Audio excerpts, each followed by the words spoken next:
Assalamualaikum warahmatullahi wabarakatuh. Jumpa lagi dengan saya Yuyun Fitriyanti, calon guru penggerak angkatan 10 dari SMA Negeri 1 Balantak Selatan, Kabupaten Banggai, Provinsi Sulawesi Tengah. Kali ini saya akan membahas tentang tugas modul 1.2, mulai dari diri, yakni trapesium usia. Nah, ini adalah gambaran diagram trapesium usia saya. Dimulai pada saat usia sekolah, yakni pada usia 4 tahun masuk ke taman kanak-kanak.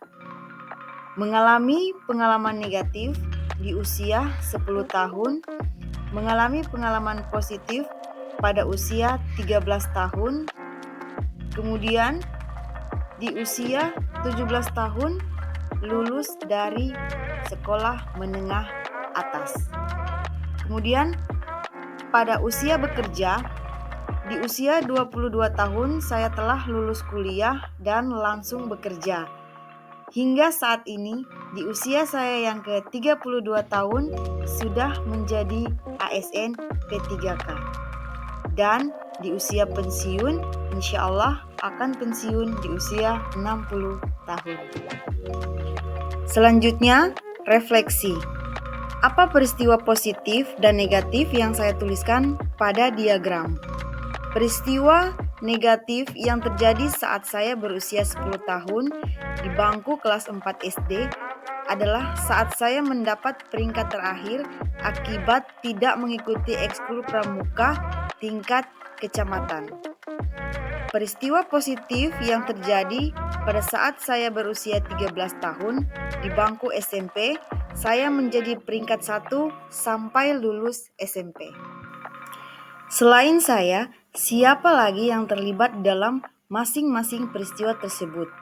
Nah, untuk peristiwa negatif, yang terlibat pada peristiwa ini adalah wali kelas saya dan orang tua.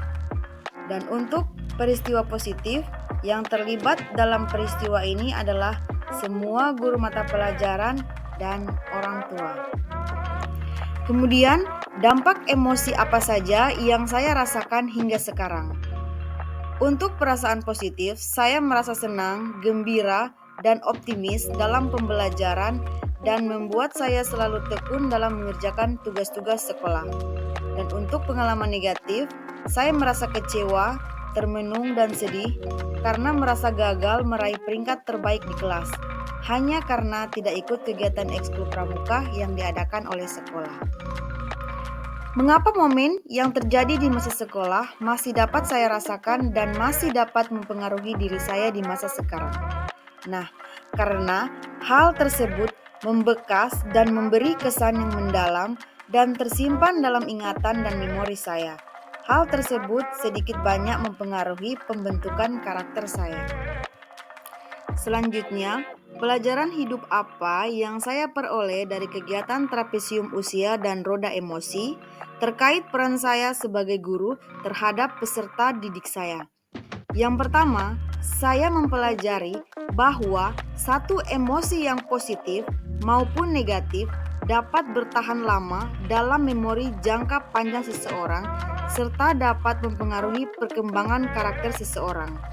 Oleh sebab itu, sebagai pendidik, saya harus berusaha memberikan pengalaman-pengalaman positif pada peserta didik agar menimbulkan emosi positif dan karakter siswa berkembang semakin baik.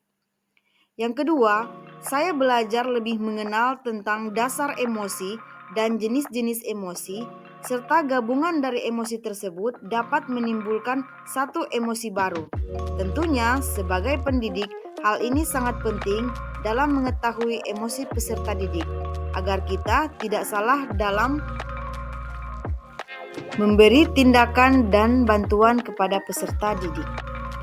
Bagaimana saya menuliskan nilai-nilai yang saya yakini sebagai seorang guru dalam 1 atau 2 kalimat menggunakan kata-kata guru, murid, belajar, makna, peran. Guru adalah sosok penuntun bagi muridnya. Mereka akan belajar banyak hal dari dirinya tentang makna kehidupan, dan peran dalam masyarakat sosial. Refleksi yang kedua, nilai dan peran guru penggerak menurut saya. Yang pertama, apa nilai-nilai dalam diri saya yang membantu saya menggerakkan murid, rekan guru, dan komunitas sekolah? Yang pertama, nilai yang ada dalam diri saya adalah suka belajar hal-hal baru dan menyukai tantangan. Yang kedua, ramah, komunikatif, dan terbuka kepada peserta didik agar mereka dapat terbuka kepada saya terhadap masalahnya. Yang ketiga, mampu bekerja sama, saling menghargai, dan kolaboratif. Yang kedua, apa peran yang selama ini saya mainkan dalam menggerakkan murid, rekan guru, dan komunitas sekolah saya? Yang pertama, untuk peserta didik selalu menjadi teladan yang baik bagi mereka agar apapun yang saya lakukan dapat menjadi contoh yang baik bagi mereka. Yang kedua, untuk rekan guru dan komunitas, saya menjadi partner sejawat dalam berbagi ilmu, informasi, dan partner berdiskusi dalam hal apapun, terutama dalam pembelajaran. Itulah tadi pemaparan saya tentang tugas pada modul ini. Lebih dan kurangnya saya mohon maaf. Wassalamualaikum warahmatullahi wabarakatuh dan terima kasih.